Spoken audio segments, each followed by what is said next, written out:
Milan Labank's long-held American dream came to fruition Saturday night when his son suited up for an NHL game in Brooklyn, the city he immigrated to 23 years ago. Labank traded his own professional hockey career in Slovakia for an opportunity to give his kids a better life, and seeing his son, Sharks forward Kevin Labanc, on the ice against the New York Islanders at the Barclays Center validated the difficult choice he made in 1994. "I have tremendous happiness to see Kevin reach the level of NHL hockey and play in his hometown," Milan Labanc said before the Sharks' 53 loss. "Whatever I started in hockey, when you see your kid continue it and you see your kid go further, that's what every parent wants. It's worked out for all of us."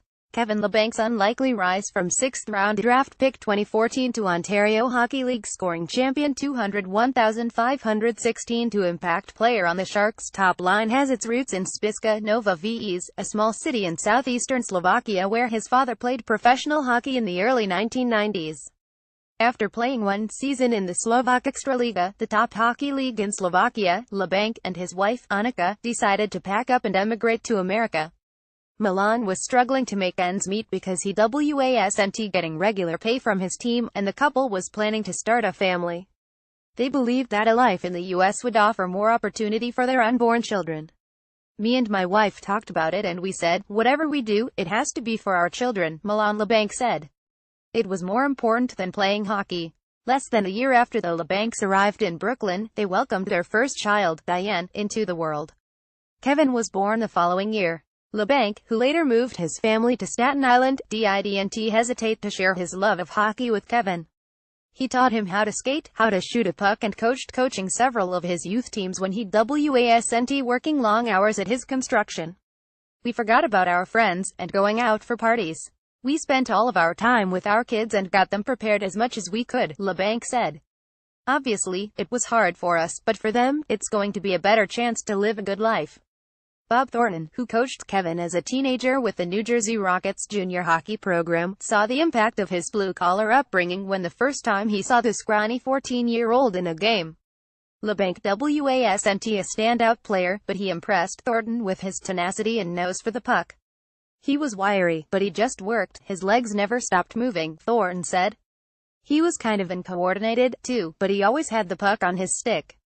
It was weird." Thornton met Labanc's parents after the game, and the conversation convinced him that the underdeveloped teenager needed to be part of his major Bantam League squad. "After I talked with his parents, I could see how he was brought up. I look at everything when I recruit, and parents are huge," Thornton said. "They came here to find a better life, and Kevin and his sister, they're both good character kids.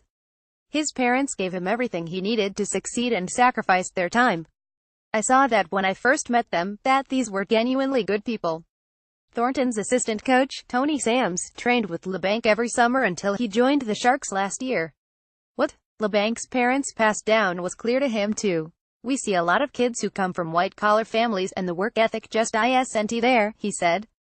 "But when you talk about a family that's trying to make their way in this country, his dad puts in a ton of hours, doesn't get to see him a lot. I'm sure Kevin knows it and it translates into his game."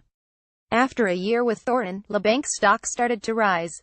He spent 2 seasons with the U.S. national team development program before moving on to the OHL's Barrie Colts during his draft year.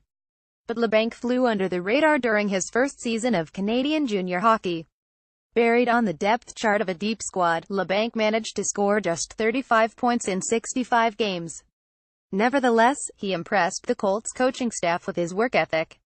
When the rest of the team left the ice after practice, Labanc stuck around to shoot an extra 300 to 400 pucks a day, which is probably why he has what Barracuda head coach Roy Summers says is the hardest, most accurate shot of anyone he's ever coached in his 2 decades behind the bench of the Sharks all-franchise.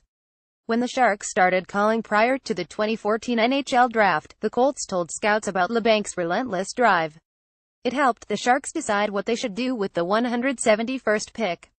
That work ethic was something that really left an impression on the Sharks, Colts assistant coach Todd Miller said. "If you're going to take a flyer on a guy in the 6th round, you might as well take a chance on someone who has those intangibles." All the extra work paid off during Labanc's final season of junior hockey. He had 127 points in 65 games, joining Marcel Dion, Eric Lindros and Patrick Kane as players who've won all scoring titles.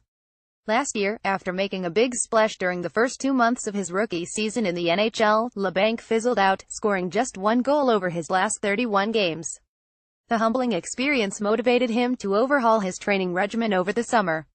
He stayed in San Jose to work out with the Sharks training staff for 2 sessions a day. He also restructured his diet, cutting out red meat in favor of leaner proteins, such as chicken and fish. He also quit eating dairy, sugar and carbs. As a result, he came into training camp with 7 additional pounds of muscle while cutting his body fat from 14% to 10%. The work is paying off in the opening month of the season.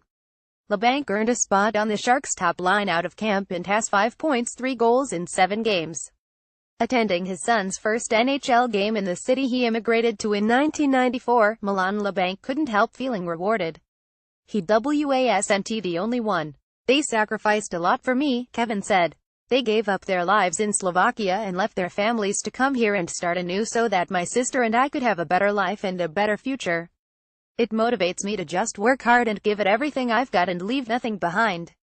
I don't think I could repay them back in a better way than playing in the NHL.